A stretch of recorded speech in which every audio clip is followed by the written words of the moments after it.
آج ہمارے حالات ویسے نہیں رہے.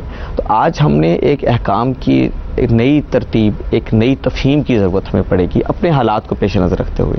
جیسے ہم کہتے ہیں کہ نماز کے احکامات ہیں، آپ بیمار ہیں تو وہ بدل جاتے ہیں، آپ سفر میں ہیں تو وہ بدل جاتے ہیں. روزے کے احکامات اسی طرح آدمی کی حالات کے مطابق تبدیل ہوتے ہیں.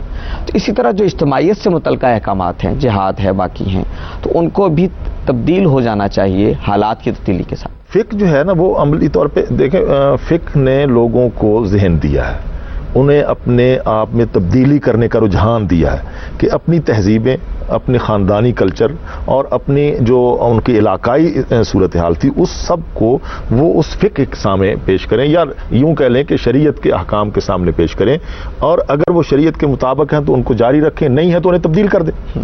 انسان کو اپنے آپ کو ڈھالنا ہے اس سانچے میں جو نبوی سانچہ ہمارے پاس پہنچتا ہے قرآن کی صورت میں اور احادیث کی صورت میں. اس لیے یہ کہنا کہ لوگوں کے رجحانات کی بنیاد پر فقہ مرتب کی جائے، ایسا نہیں ہے.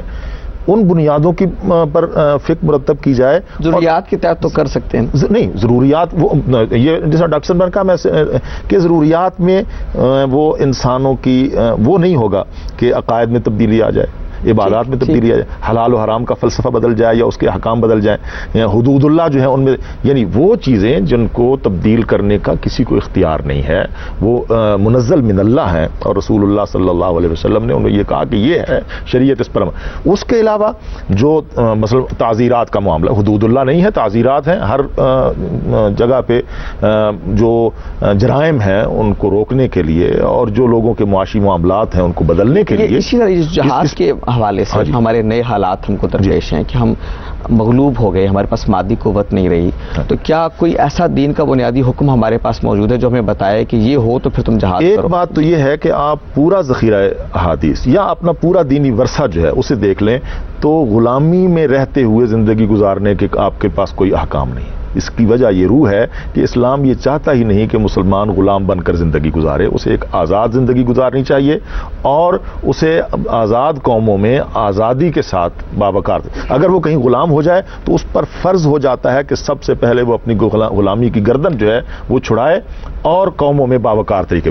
کہیں غلامی کے حکام نہیں. اچھا چلیں یہ ساجد صاحب سے بھی ذرا معلوم کرتے ہیں کہ مسلمان اگر غلام ہو جائے تو اس کے لیے کوئی احکامات شریعت میں موجود نہیں ہے اور اس کی اس حیثیت کو دین قبول نہیں کرتا.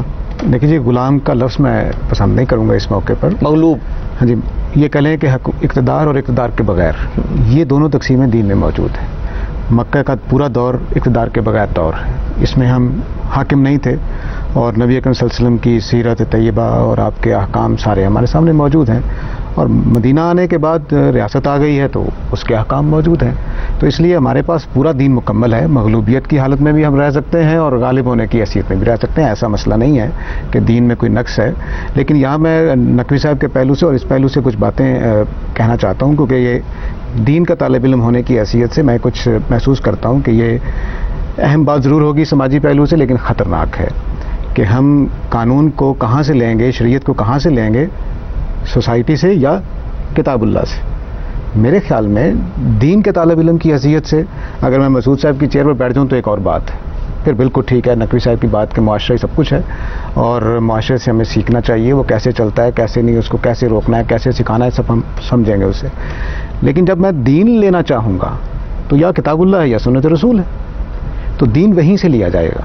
ہاں اس کو ہم آج کل نافذ کیسے کریں گے، اس کے کئی پہلو ہو سکتے ہیں سوچنے کے، اجتہاد کرنے کے، لیکن دین کیا ہے؟ دین معاشرے کا نام نہیں ہے. دین خدا اور اس کے رسول کے دیے ہوئے احکام، دیے ہوئے تصورات کا نام ہے. ہم وہیں سے لیں گے. یہ میں چاہتا تھا کہ یہ بات واضح ہو جائے. اور مجھے یہ مولانا سے بھی بات پوچھنی ہے کہ دیکھیے جب ہم دین کہتے ہیں کہ مکمل ہو گیا اور اللہ کو پتہ ہے کہ ایک حالت آنے والی ہے ہمارے اوپر اور وہ کہتے ہیں کہ اس کا کوئی حکم نہیں دیا گیا، یہ صرف ہماری تمنائیں ہیں، میں معذرت کے ساتھ، کہ جو ہمیں ہر وقت اس طرف دھکیلتی رہتی ہیں کہ ہم غالب رہیں غالب رہیں غالب رہیں. خدا نے ایک فیصلہ کیا ہے کہ ہم مغلوب ہیں اور پھر کہتے ہیں حکم بھی کوئی نہیں اس کا ہمارے پاس. ایسا نہیں ہے. دین مکمل ہے. اس نے مکی دور بھی دیا، اس نے مدنی دور بھی دیا. اور میرے خیال میں کہ مکی دور میں ہمارے لیے اسوہ ہے آج کل کے حالات کے لیے کہ ہم نے کیسے رہنا ہے. اور میں حضرت عیسیٰ کی ایک بات یہاں عرض کرنا چاہوں گا کہ اگر سیزر حکمران ہو اور وہ ٹیکس مانگ رہا ہو اور اللہ تعالیٰ زکوٰۃ مانگ رہے ہوں تو انہوں نے بڑی اچھی رہنمائی کی ہماری کہ جو سیزر کا ہے وہ سیزر کو دو، جو خدا کا ہے وہ خدا کو دو. اس وقت کرنے کا کام کیا ہے کہ اپنی قوم کی تعمیر کرو، اپنے ایمان کو تعمیر کرو، اپنے جذبوں کو صحیح نہج پہ لے کر جاؤ، اس مغلوبیت کی نفسیات سے نکلو، ریئیکشن اور رد عمل کی نفسیات سے نکلو، صحت مند قوم کی طرح جینا شروع کرو. ہم اس موضوع پر مزید بات کریں گے لیکن تھوڑی دیر کے بعد.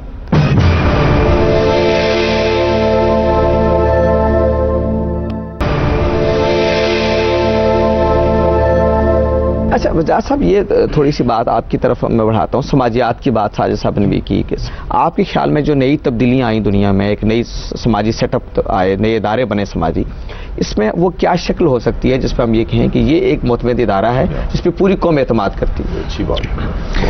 اجازت دیجیے کہ میں فرمائیے. جواب دینے کے بجائے میں کچھ سوال آپ کے سامنے رکھتا ہوں.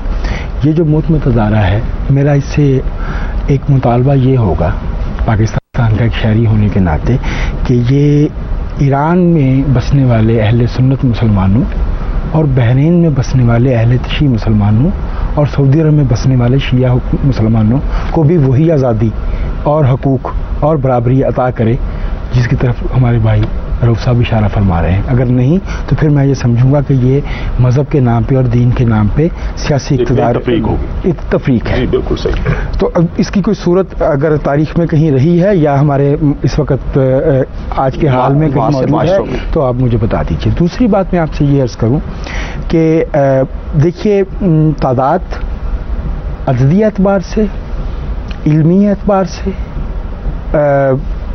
خالص طاقت کے اعتبار سے اور معاشی وسائل کے اعتبار سے مسلمان اس قابل نہیں ہیں کہ وہ دنیا کی اکثریت کو یہ بات منوا سکیں کہ جو شخص جب یہ چاہیں تو یہ دوسروں کو تبلیغ کر کے اپنے گروہ میں شامل کر سکتے ہیں، اور اگر ان کے گروہ سے کوئی نکلنا چاہے تو اس کو اس کی اجازت نہیں ہے. خاص طور پہ اس لیے بھی کہ بہت سے یہ بالکل ایک خالص انسانی تجربہ ہے. بہت سے لوگ جو ہے وہ جس بھی انسانی گروہ میں پیدا ہوتے ہیں، تمام انسان، وہ ان کی چوائس نہیں ہوتی. either there has to be a way whereby they can opt out of that. یہ میرے خیال میں اگر اس کو روکنے کی کوشش کی جائے گی تو یہ نہیں چلے گا. اور کچھ چیزیں جو خالص معاشرتی ہیں، دو ایک ہی شعبے کے ماہرین اساتذہ علمی اعتبار سے ایک دوسرے سے اختلاف کرتے ہوئے یک وقت اس علم کے ماہرین کہلا سکتے ہیں. ٹھیک ہے، یہ آج کی وہ اختلاف تو علم کی دنیا میں ہے، لیکن جب آپ ایک سماج کی شکل میں رہتے ہیں تو سماج کی بنیاد آج مذہب نہیں ہوگا. نہیں، کوئی ادارہ تو ہوگا نا جو فیصلہ کرے گا. وہ پبلک ریزن ہے، وہ پبلک ریزن ہے، وہ پبلک ریزن ہے جس پہ میں اور ساجد صاحب یہ طے کر سکتے ہیں کہ پولیو ویکسینیشن جو ہے وہ صرف پاکستان ہی میں جو ہے وہ کیوں یہ سمجھا جائے کہ یہ کوئی ضرورت ہے اس کی. نہیں، وہ پھیلا رہی ہے، بانجھ پن پھیلا رہی ہے، جبکہ ہمارا ہی ملک ان چند ملکوں میں شامل ہے جہاں ابھی تک پولیو جو ہے پبلک ریزن وہ نصاب بنانے میں، پبلک ریزن قوانین بنانے میں. کہ وہ ادارہ تو کوئی ہوگا نا جو اجتماعیت کے مفادات کو پیش نظر رکھتے ہوئے کوئی فیصلے کرے گا. پبلک ول جو ہے وہ ادارے تشکیل، پارلیمنٹ کیا ہے؟ بلکہ سوال یہ ہوگا جی کہ پارلیمنٹ کیا ہے؟ وہ پبلک ول ہے. جی مولانا، یعنی دینی احکام کو سماج کے تابع کر دیا جائے گا یا سماج کو دینی احکام کے تابع؟ دین کو اس کا اس لیے کہ جو جیسا بھائی نے سمجھا ساجد صاحب نے، ہم بالکل اس سے مختلف بات کہہ رہے تھے. ہمارا کہنا یہ نہیں ہے کہ دین کو ہم سماج سے لیں گے. ہم یہ بات عرض کر رہے ہیں کہ دین جب بھی معاشرے میں آیا ہے اس کی بنیاد، تعلیمات کی بنیاد معاشرہ رہا ہے. آج کے دور میں دین معاشرے سے نہیں لیا جائے گا، دین قرآن و سنت سے لیا جائے گا، روح اس کی وہیں سے لی جائے گی. آج کے معاشرے کے لحاظ سے اس کی تطبیق نو ہوگی، تطبیق کا طریقہ کار. ہاں، اس میں یہ بات خدا نخواستہ ہم نے نہیں کہ اب معاشرے سے ہم بدل جائیں گے یا بنیادیں، وہ بنیادی احکام وہی رہیں گے. اب مثال کے طور پہ اب اگر آپ اس میں لیں کہ مثلا شراب کی ہی حد ہے، آپ اور ہم سب جانتے ہیں کہ نبی کریم صلی اللہ علیہ وسلم کے زمانے میں، حضرت ابوبکر صدیق کے زمانے میں، حضرت عمر رضی اللہ تعالیٰ عنہ کے زمانے میں 40 چھڑیاں ماری جاتی تھیں شرابی کو. جناب خالد بن ولید تشریف لائے اور انہوں نے کہا کہ شام میں جو نو مسلم ہیں ان کو یہ 40 چھڑیاں، 40 کوڑے جو ہیں وہ شراب پینے سے باز نہیں رکھتے. لوگوں کو جمع کیا، اصحاب رائے کو جمع کیا، حضرت علی، حضرت عبد الرحمن ابن عوف اور دیگر صحابہ، انہوں نے کہا کہ اس کی سزا جو ہے وہ 80 کوڑے کر دی جائے. کیا نس میں یا دین میں ان حضرات نے تبدیلی کی؟ نہیں.